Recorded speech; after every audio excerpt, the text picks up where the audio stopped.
Ayo, welcome back to the Luck Management Podcast. I'm your host, Carter Loesch, and today we have a very special guest coming on the podcast today. Episode number 52. Just want to welcome on a man that has graduated from Denison. So graduated in 1990, I believe, right? Correct. Yep, you got it. Yep. 1990, graduated with a law degree. Was the co-founder of Oregon Chai, currently the founder of Meriwether Consulting Group, and the author of one of my favorite books of all time, Heed Your Call. David Howitt, welcome to the podcast. Thanks, Carter. It's great to be here. It's an honor to be on your show. This is years in the making. I've read your book time and time again. I like to say that I do like once a year. I read through the book or get some notes from it, but really excited to kind of delve into why you started, how you built Heed Your Call, and how you've instituted it throughout your whole life, because this is just a book, but your life speaks through it too. Thank you. Yeah. But first thing we like to do is just talk a little bit about luck management and the philosophy. So when I say luck management, people are like, oh, that's an interesting name. What is that? I always think about like optimizing and capitalizing on those chance opportunities. Anybody can be lucky, but when you're put into those favorable experiences, what are you doing with that? How are you acting and moving forward to mitigate those potential risks? You got to be strategic, you have to be adaptable, and just be prepared for whatever life comes your way. Kind of speaks to the power of and in a way. Big time. Yeah, so it's a fascinating question, and I love that it's actually the name and brand of your podcast. Fundamentally, Carter, it's literally at the core of how I live my life. It's a fundamental philosophical principle we've used in business. And frankly, it's something that's available to everybody. I would probably use slightly different nomenclature, but it doesn't really matter. What you call luck, I would probably call synchronicity. Fair enough. And so, for your listeners, what I would say is, think about those moments where, you're singing a song, or there's a song in your head that you haven't thought of in months, years, decades, and you get in your vehicle and the song comes on. Or you think of a person from your past that maybe randomly pops into your mind, and the next thing you know, you're getting a text from them or a call. These are more than lucky happenstance. They're synchronistic symbols. They're sort of the core collective I'm Mr. consciousness. Wonderful, and I'm Chef Wonderful. I recently sorry about that. No worries. They're the collective consciousness sort of trying to indicate something to us. And what I want your listeners to know is, I'm not a traditional sort of woo-woo way out there guy. Like, I grew up in Michigan. I went to, good schools and colleges, including Denison. I'm an attorney. Nice. I don't practice law, but I have those credentials, and I've built and grown and sold very successful companies. And if anything, I think of myself as a capitalist before I would think of myself as a spiritual person. And so I think that's important, because a lot of times folks start hearing things like synchronicities in the universe and luck, and they're like, okay, great. This is going to be a bunch of new age, out there propaganda. But what I want to say is, coming from someone who's actually sort of had a traditionally successful career as defined in our culture, these things are critically important. And, my book, Heed Your Call, is has core principles around synchronicity. So to answer your question directly, the way I sort of view luck or synchronicity is as follows. I'll break it into steps. You start by meditating. And for some people, they hear the term meditation, and again, they're like, oh boy, you lost. They run for the hills, right? Yeah, I got to put on some kind of weird hat and have a little cushion and face a certain direction. And that's just not true at all. What I mean by meditation is take some time to allow yourself to observe your thoughts, to sort of clear your mind, focus in on observing your thoughts and consciously following your breathing. And as you observe your thoughts, this really powerful thing happens where you start to recognize, well, if I'm observing my thoughts, then by definition, I can't be my thoughts. I am the witnessing observer. So you start with that process, which is powerful. And you do your meditation practice. And when you're done, from that place of sort of more centered self, you put some intentions out into the universe. And I call them intentions. People can call them goals. You can call them wishes. You can call them, Hmm. desires. You put them out, right? And then you sit back and wait, and you watch for synchronicities. You watch for doors to open, people to show up, and signs that your intentions have found fertile soil and they're starting to sprout. And then at that point, follow those synchronicities, Right, and right. you'll be amazed at what happens, and then have gratitude. Those are the steps, period. So to your point on luck, I would say as you see those things in your life, follow them, and listen, learn from them, and have gratitude for them, and the results should flow. Yeah, I want to circle back a little bit on that meditation side of things. Yeah, And, even we do it at work. It's just a simple taking 3 breaths for yourself, concentrating on your breathing yeah, and having a moment because you forget that you're a living being breathing in an environment. And constantly, I think we've gotten away from this with all the technology that we have, with the things that we can acquire. We're getting out of our nature to be natural. Um, and so, one thing that I actually do every night before I go to sleep, I don't know if you've ever heard of Wim Hof, but I oh, of take like course. Yeah. cold showers. I'll do the breathing exercises, and he says, do do what your body tells you that you can do. And I do Yes. these breathing exercises and I can hold my breath for 3 minutes. And Yeah. I never thought Yeah. I'd be able Yeah. to do that. But if you take a moment and you take a second to concentrate, that's how you can get there.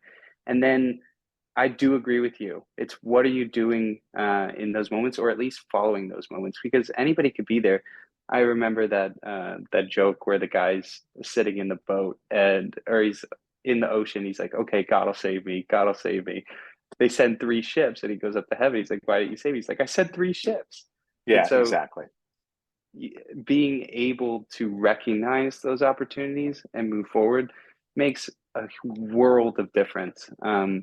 Yeah, we always talk about on this podcast. It's one of the last questions we ask, but good to tackle it up front and saying like, do you believe in luck?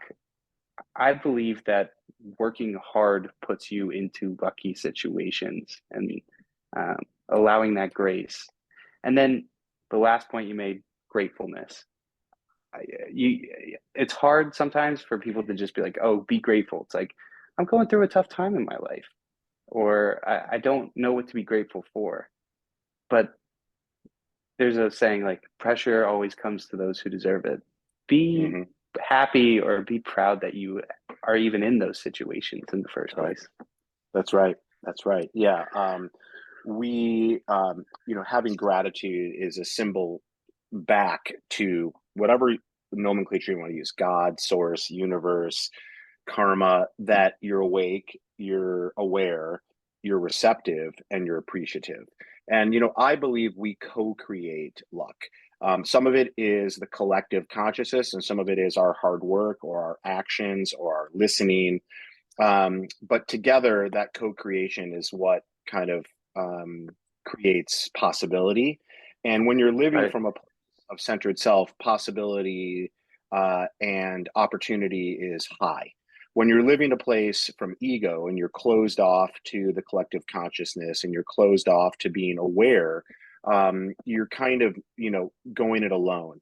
And you may achieve some results, but it usually comes at a pretty heavy cost. Heart attacks or exhaustion or divorces or drug addiction, because we really wear ourselves to the bone to try to achieve a result. And so if you did a cost benefit analysis, it might not look very pretty. it might look good for the short-term results, but yeah, you Maybe. realize Yeah, it's a full life, and that life goes by pretty quickly.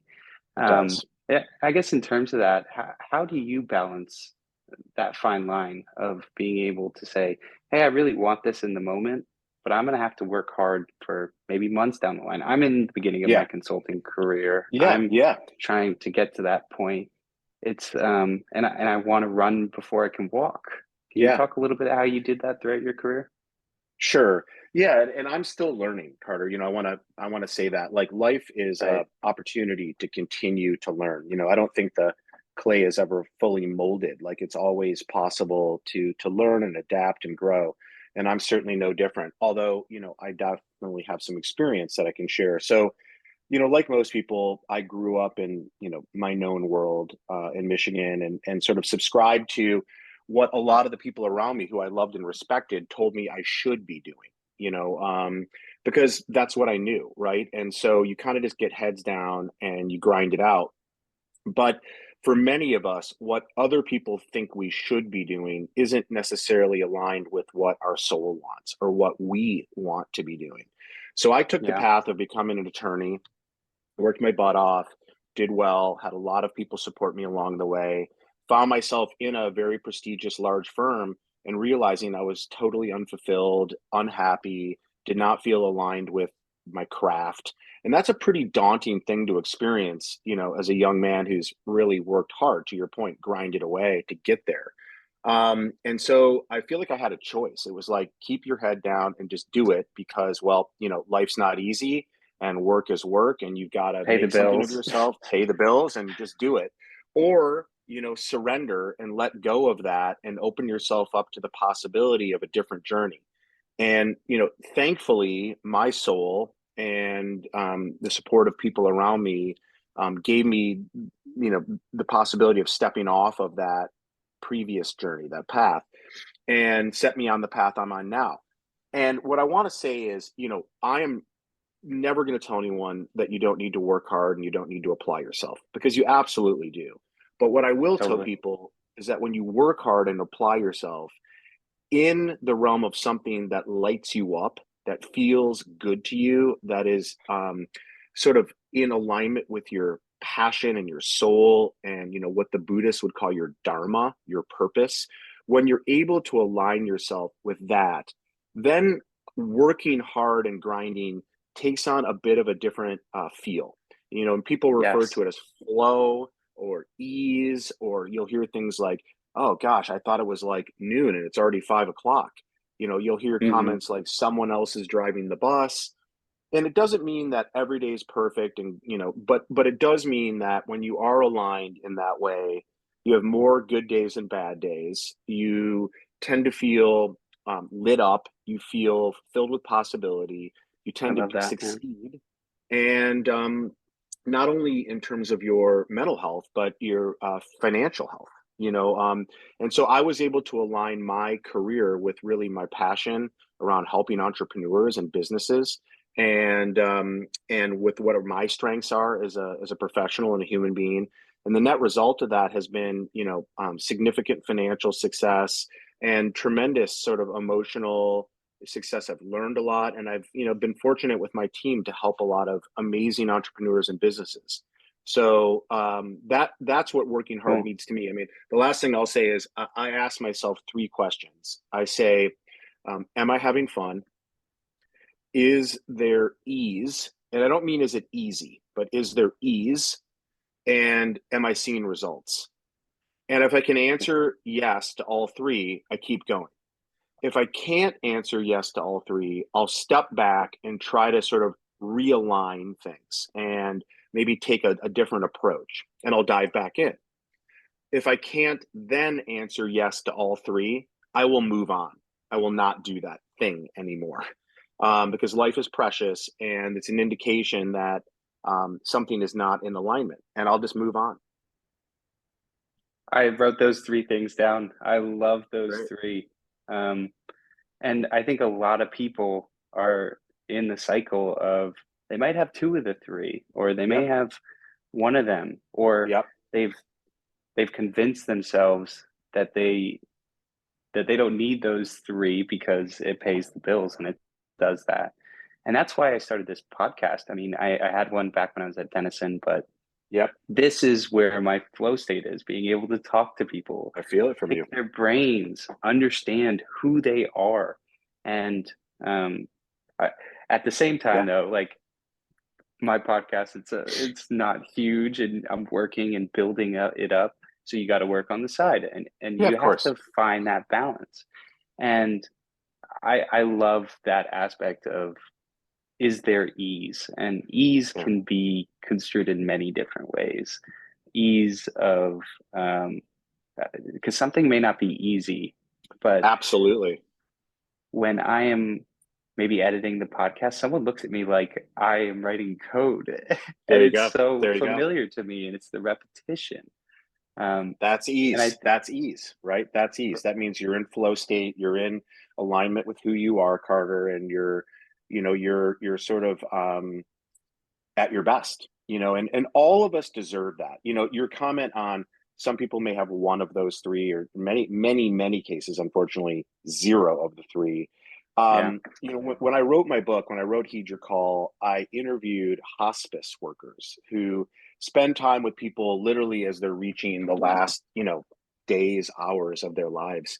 And the yep, single biggest regret, the number one regret that people have is I lived my life in alignment with someone else's view of what I should be doing, and I squandered it. And to me, that's failure. Trying something that you're great. passionate about and having it be really challenging and humbling is success. Sticking with something that you're miserable doing is failure, in my estimation. I couldn't agree more. Because one thing that you did talk about in the book is like playing it safe, but also if you're doing things that you're not like loving yourself, you can't give that to other people That's too. right. That's right. And that is something that's, I think, really hard for people to understand at times too, because you can love yourself all you want, but the whole idea is to be able to share it and give it to people, That's right. and give it out. The golden rule: do unto others as you would do unto yourself. So if you're treating yourself poorly, if you're not loving yourself, if you're not taking care of yourself, how could you possibly do unto others? Because you aren't fortifying yourself. I mean, the airlines tell us put on your own air mask before you even put on your child's. It's really important that we take care of ourselves. And there's a beautiful poem by a poet, dead poet named Rilke. And I don't have the exact words, and I don't want to look it up as we're talking, but Hmm. basically it goes something to this effect. There is a man in his house with his family who walks out the door and travels to a church. Well, let me back up. Sorry. There is a man in a home with his family who walks to the sink and does the dishes and looks out the window and dreams of a church in the East that he wishes to visit but never does, so that his children will have to go out and find that church themselves. There is another man in the same home with his family and kids who walks past the dishes and on towards the church in the East he dreams of, so that his children see him follow his dreams. And too many of us Wow. sit in the kitchen washing the dishes. And we try to set an example for our family by doing that. But really, what they're feeling is that they know that their father, in this case, is not pursuing his dreams. And what kind of an example is that?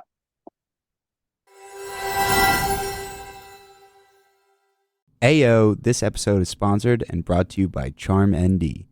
CharmND specializes in creating unique and authentic sterling silver vials and real items from around the Notre Dame campus. Each charm is carefully handmade and contains a little piece of the Fighting Irish spirit.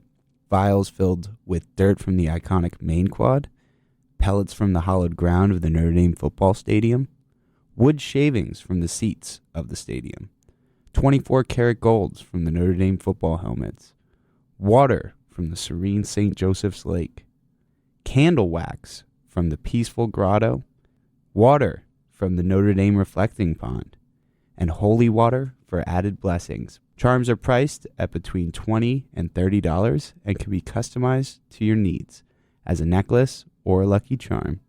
Check us out at charm_ND at Instagram. Our charms are a perfect gift for any Notre Dame fan or alum. So go Charm ND and go Irish. Now let's get back to the show. No, I feel so inspired already right now. I'm ready Right? to go. Go walk. I Yeah. mean, And obviously there's a balance, right? And, power of totally. and is a central theme and heed your call. And, like you have a day job, right? You're consulting, you're doing tax work, you're applying yourself, you're at the office, Mhm. you're proving yourself, you're grinding, you're doing good work. And you have a podcast and you're building your podcast. So for your Yeah. listeners, some will say, well, I don't really have the ability to go quit my job and become a little league coach, even though I think that's what would light me up. But what you can do, I would submit, is keep your job and go become a little league coach Yeah. and feel it out. And then if that lights you up, start to think about a plan that might allow you over time to segue out of your current vocation into a vocation that is more aligned with being a coach. And there are choices that come along with that, but we can make choices. They're there for us Right. to make. Yeah. If you could just elaborate a little bit on that power of and. It's not Sure. like, and you say it in the book, it's not that tyranny of or. That's Like right. you can work your job and you can do that. Of course, if you get to the point that is strong enough of an urge for you to really pursue it, by all means, go ahead because That's right. that's going to be strong for you and that's going to be beautiful. But um, can you talk a little bit about that power of Sure. and Yeah. in your life? Yeah. So I'll give you a first example just as it relates to businesses. So a business that's just let's say right brain. So a business that just focuses on purpose, meaning, culture, sustainability, design, consumer, um, storytelling. That is basically an art gallery, and you're going to need a benefactor to support it because it won't have the necessary elements to actually be profitable. Hence, another business that's only focused on profitability, supply chain, finance, operations, logistics, tax, legal, and has no energy being put towards product storytelling, authenticity, culture, beauty. That's a company that produces widgets, and it's gonna compete on price, and it's not going to be particularly um, successful. But when Right. you can blend the two, power of and you have a business that does both, which is what my partner Heather and I did with Oregon Chai, that's where the magic happens. That's where you can Mhm. grow into, a very significant business. And it's true for us as human beings as well, right? We need to have the part of us that is, um, spiritual, into purpose and meaning, taking time to relax, stopping to smell the flowers, indulging in the things that bring us love and beauty and make us feel restored, and giving ourselves permission to do that. But if we only do those things, you better have some way of paying the bills, inheritance, or I know. someone taking care of you. If, on the other hand, you're just grinding all the time and you never give yourself permission to do the other, you'll probably live a short life, and you'll probably have a lot of physical ailments or emotional and mental ailments. It's about finding the and, right? The blend. Yeah. Yeah. And the word yoga, actually means union. It's union of breath and body. And, a lot of people these days will go to a yoga class and they're in that place of union for an hour, and then they roll their mat up and they just go back to their same old lives. I think the It's a idea in lifestyle. yoga, yeah, is to embrace the life of yoga, to have a union of the sort of restorative and the executive functions in each of us. Totally. And it's a practice. It takes time. It takes work. It takes uh, thoughtfulness. But I would Yeah. argue there's nothing more important to work on than that. I 100% agree. I love hot yoga, number one. That's Me too. that'll get me for days. Oh yeah. I Um, mean, we had this podcast, and there was a part of me that's like, okay, I got to get home.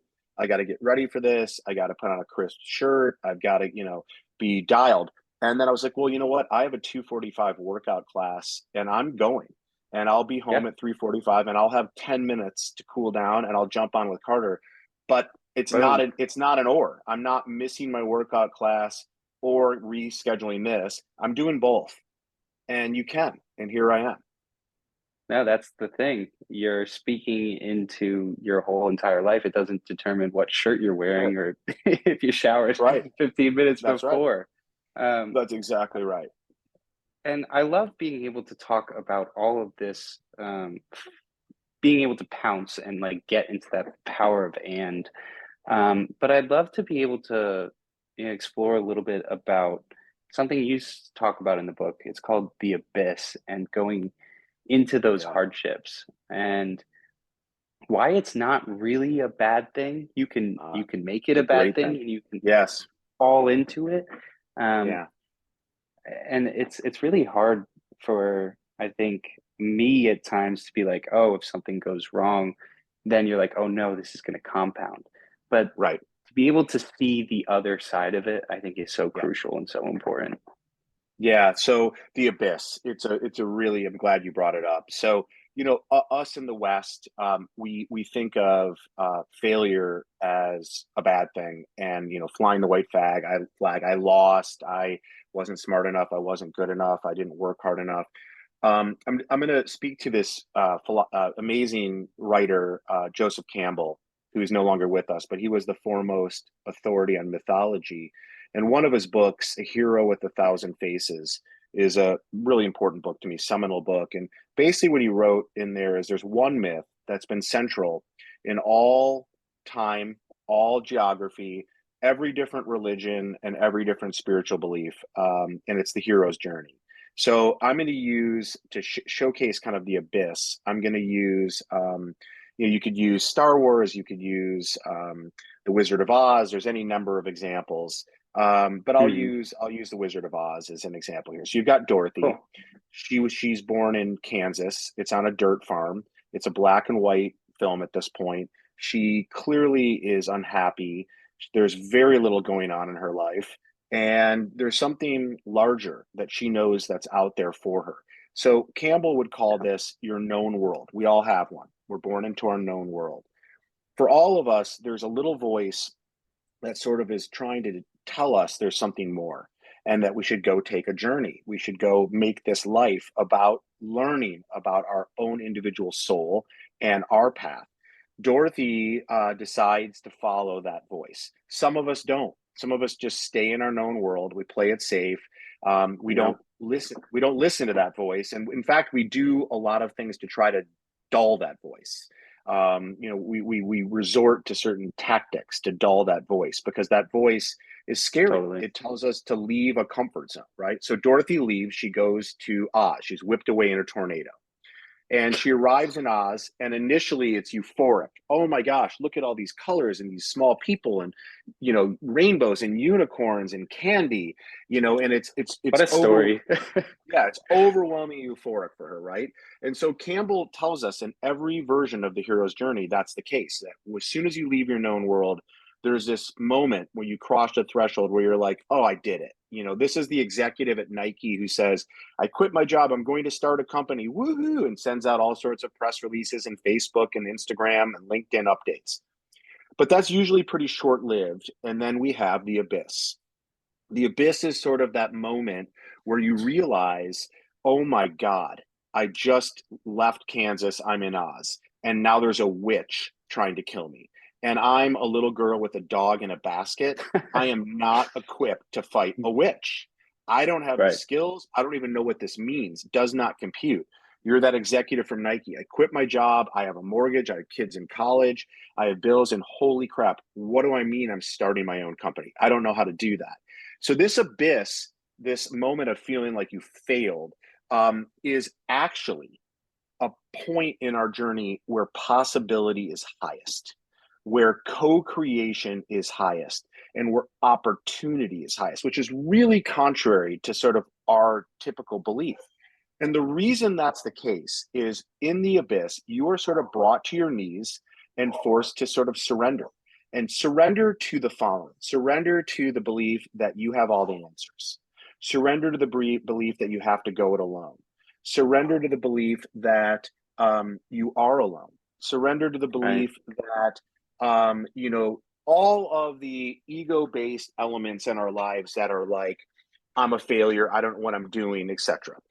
In that moment of the abyss, that's when the Buddhists would say the teachers and mentors and guides appear, because at that point you are open to learning.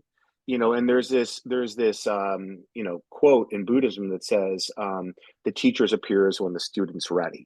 And prior to the abyss, Yeah. you're just not Yeah. ready. You're not going to listen.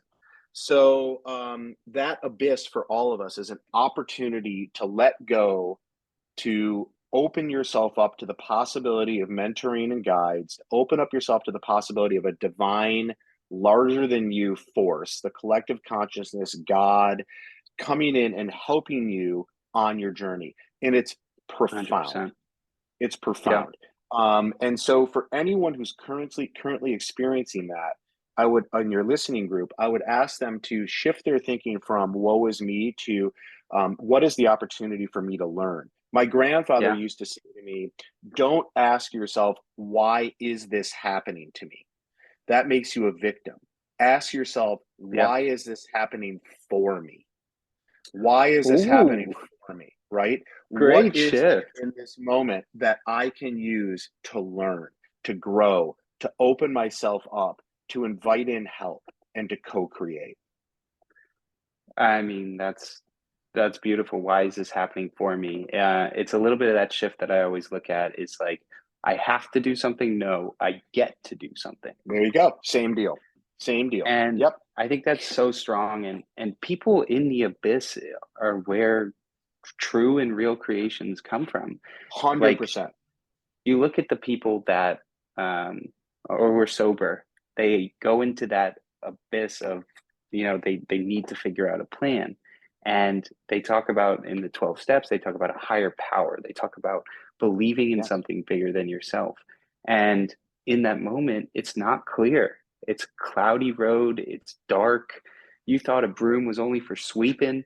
You got it. and You got it. and then you are able to see people that show up in your life as they should. And That's right. one area that has been hard for me, and I think maybe, and we call them the luckies, the lucky Mm. listeners on the podcast, but is the acceptance of help, and Yeah.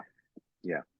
the feeling like sometimes you just have to do it to get it all done, Yeah. and nobody else is going to do it the way that you want it to get done. So why even try and open it up to them? Yeah. Um, I have trouble with that every day. I mean, Oh with the yeah. podcast, We I all do do. it on my own, and I try and bring ideas. But some people wanna give ideas, and I always try and stay open. But that's a really hard balance Yeah. to open yourself up. It is, what I would say you're referring to is this notion of ego, right? We all have an ego.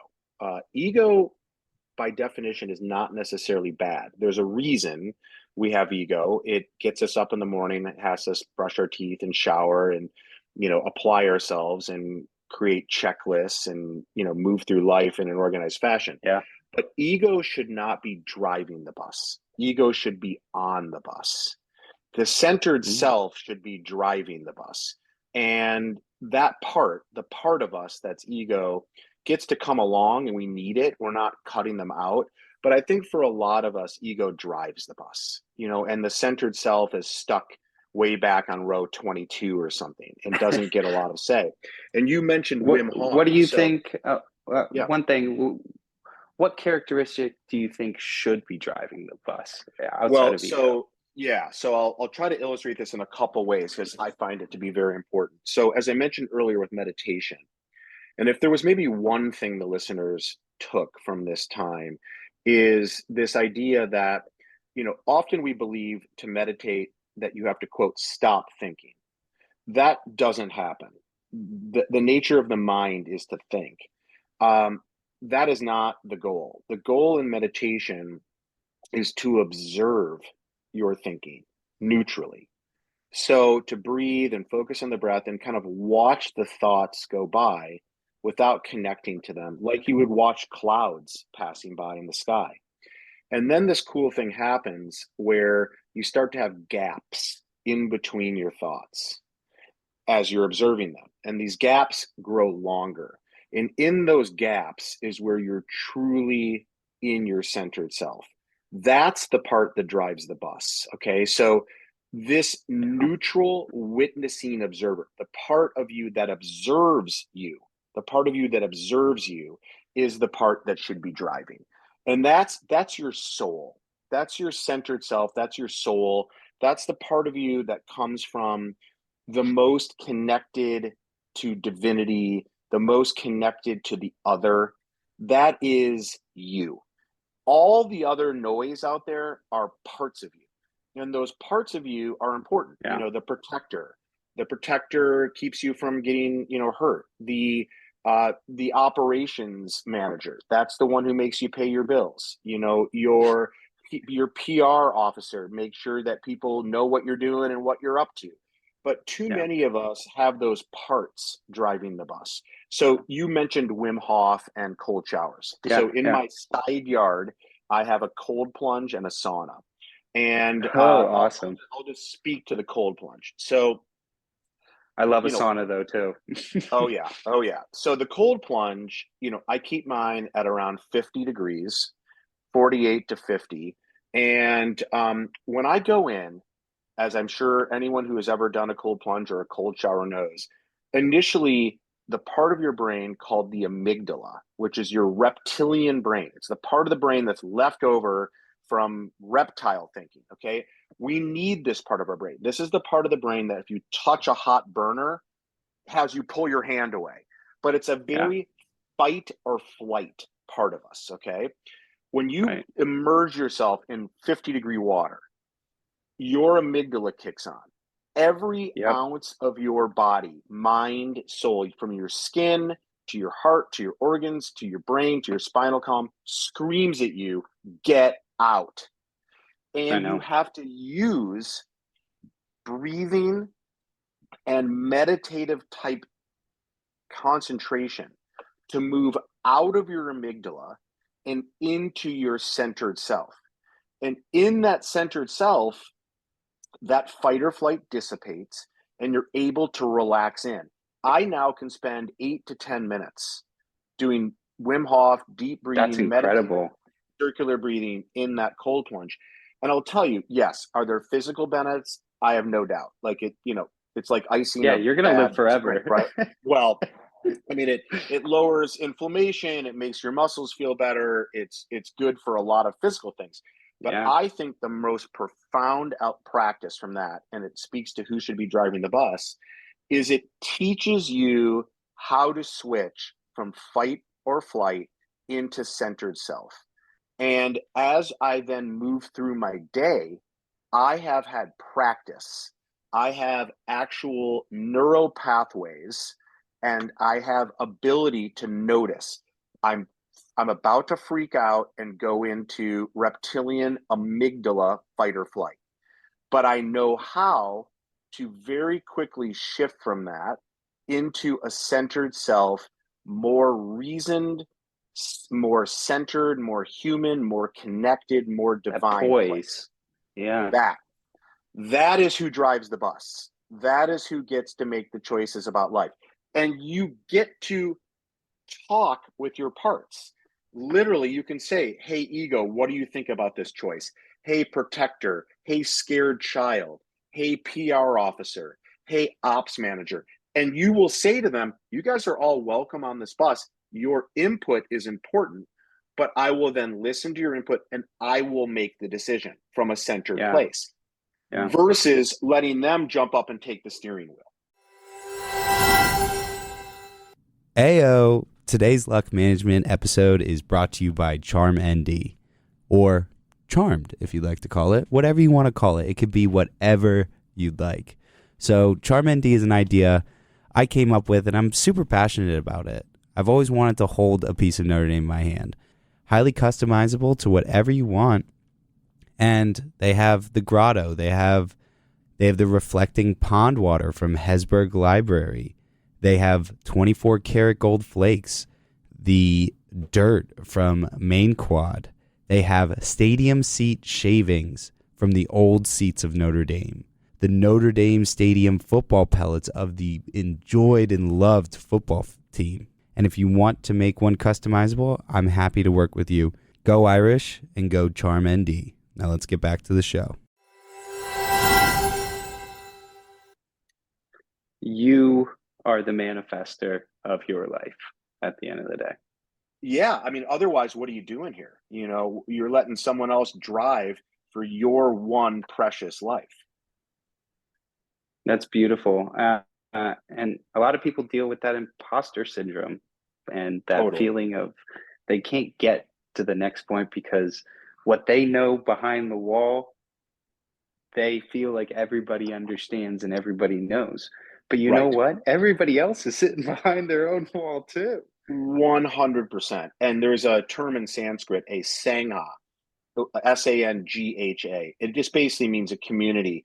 And what you're doing, Carter, with this podcast is creating a community, right? And so when Trying to, people yeah. have a community and they get to listen to other people and have peers say, you know what, I'm going through that as well, or I'm struggling with that, or guess what, Uh-huh. I did the cold bath and it did work for me in the following ways, or I did this yoga practice, or I had this meditation and then I put the seeds of intention out into the winds of possibility and it worked.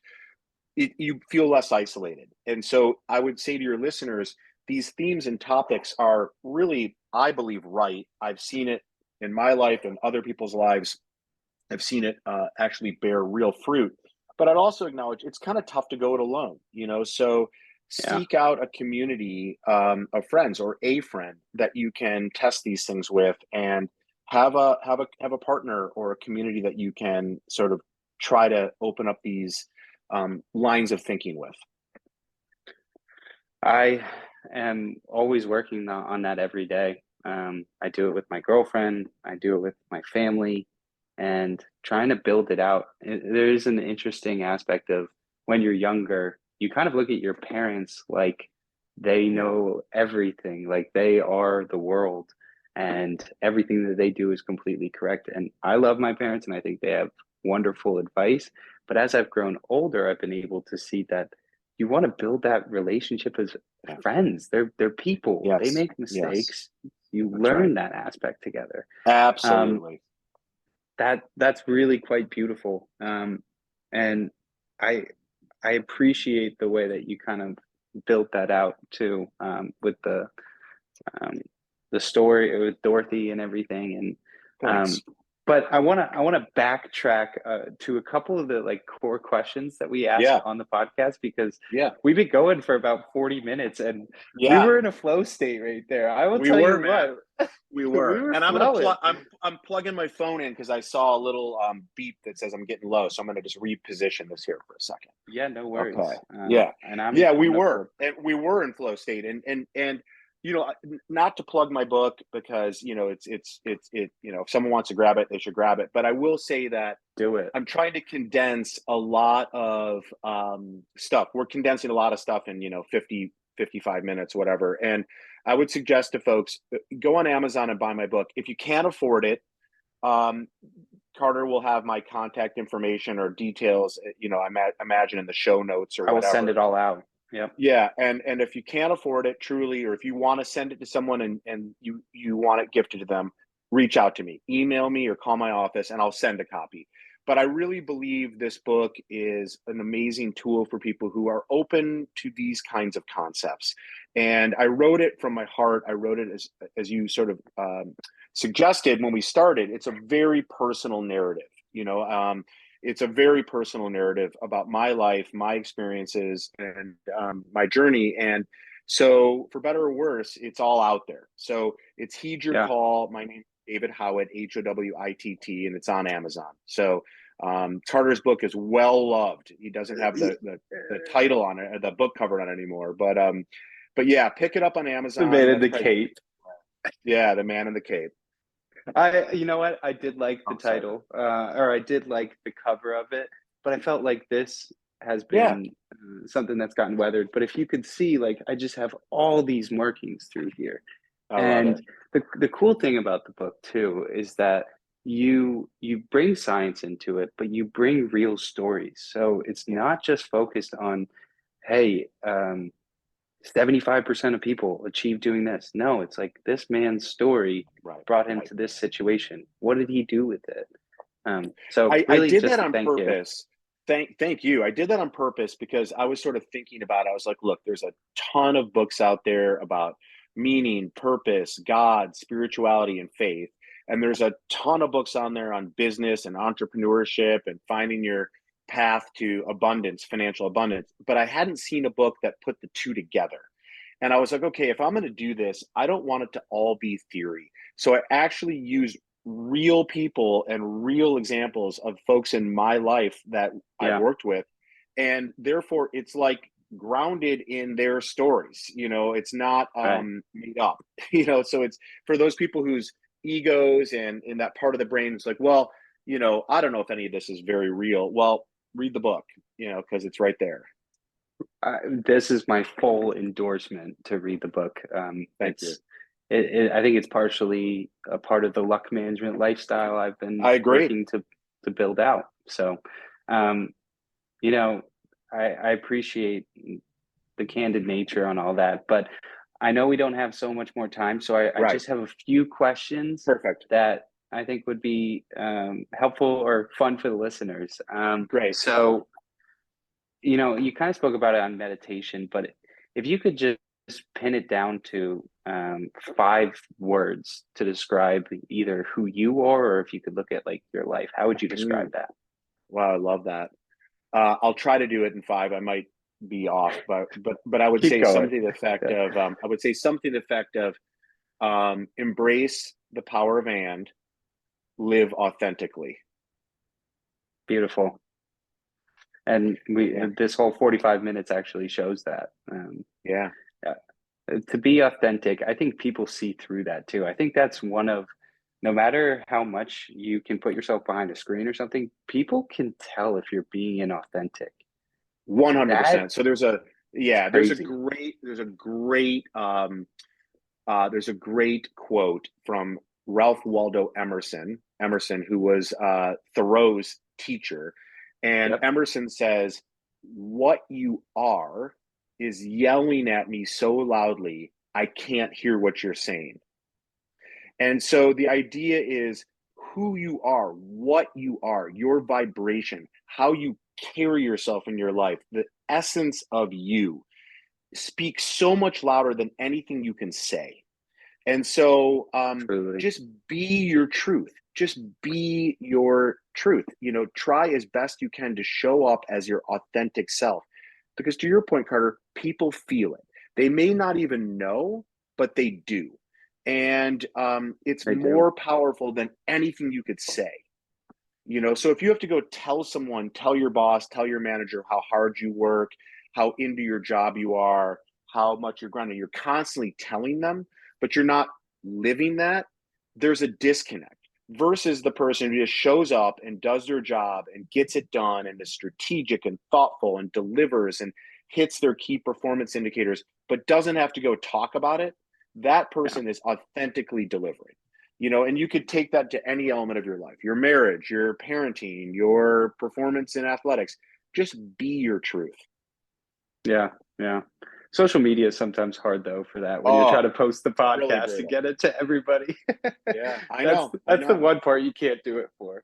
But like you get I that know. with your marketing Oh, and world. Yeah. absolutely. Absolutely. But there's an interesting thing you say that. So, there's PR, there's marketing, there's social media, there's outdoor media, there's all these different ways that brands and people market.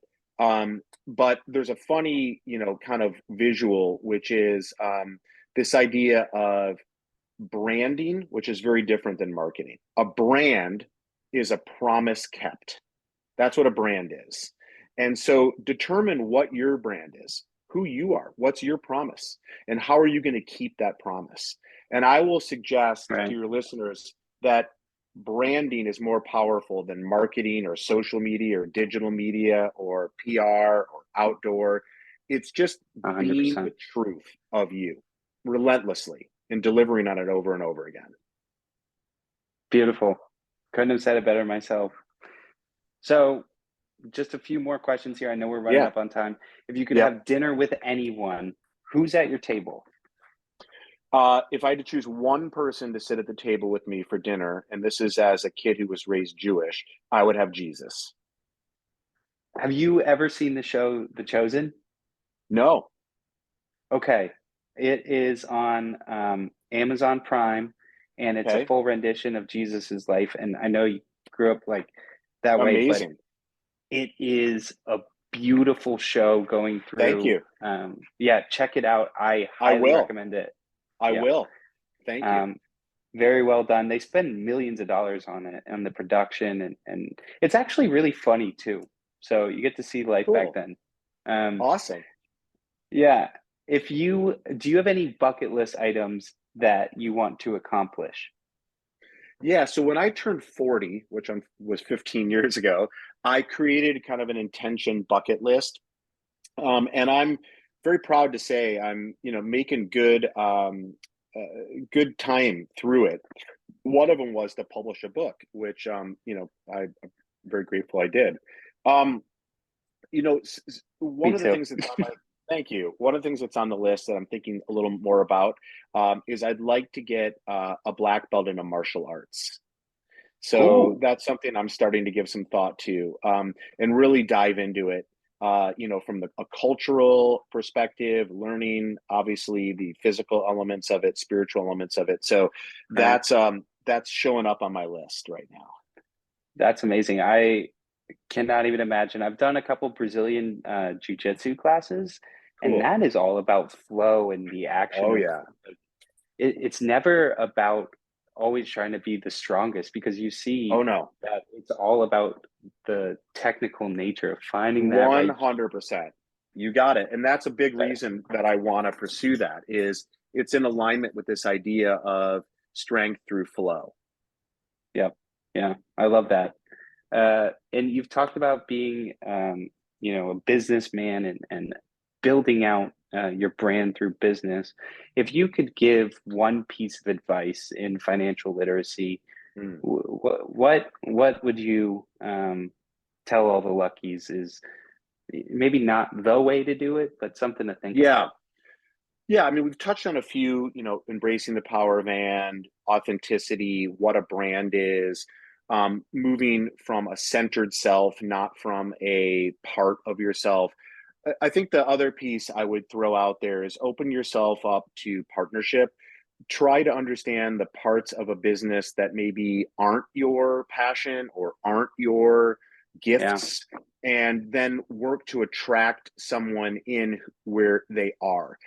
I find that a lot of the best businesses have a chemistry between founders or between executives where the left brain and right brain, very rarely does one person possess both of those in a way that is easy to sort of toggle back and forth from. I find that usually you live in one of those camps a little bit more. Try to understand which yeah, camp you live in, and then attract and bring the talent of the other camp, and then have healthy, respectful tension in between the two. Is something I would strongly suggest for financial success. I love it. Okay, I wrote down that note right there. Cool. Um, And then the last thing is just yeah, I'd love for you to be able to put your or let us know your email right here Yeah. and I'll put it into the show notes and everything. Awesome. But I just want to say thank you for being able to take the time to speak with me. I mentioned it earlier. It's been years since we've talked, and I appreciate what you do for the consulting world because people can get really stuck in that circular way of Yeah. thinking just because they want to get to that money amount. but Right. also what you're doing to say, hey, we're all human. How are we going to be more than just a cog in the system? Yeah. So thank you. Well, thanks, Carter. And thank you. Thanks for having me. Thanks to your listeners. So my email address is David at Meriwether Group, and that's MERIWETHER group.com. And I really mean it. If anyone can't afford to buy a book on Amazon, they can email me and we'll send them one, or send one to a friend, or someone you feel could use it. And I'm very open to answering questions. I'll do my very best to get back timely.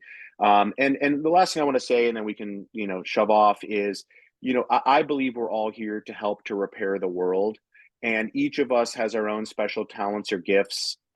Collectively, we come together and try to do those gifts, which allow us to repair the world. And that's what I'm trying to do in my own little way. And so if by sharing these things with your listeners and or their ability to pick up my book, it accomplishes that in any way, then that's what I'm here to do. So I appreciate Why the you do it. opportunity. Yeah, thanks, Carter. Yeah, so wherever you listen to podcasts, Apple or Spotify, keep living the luck management lifestyle. Peace.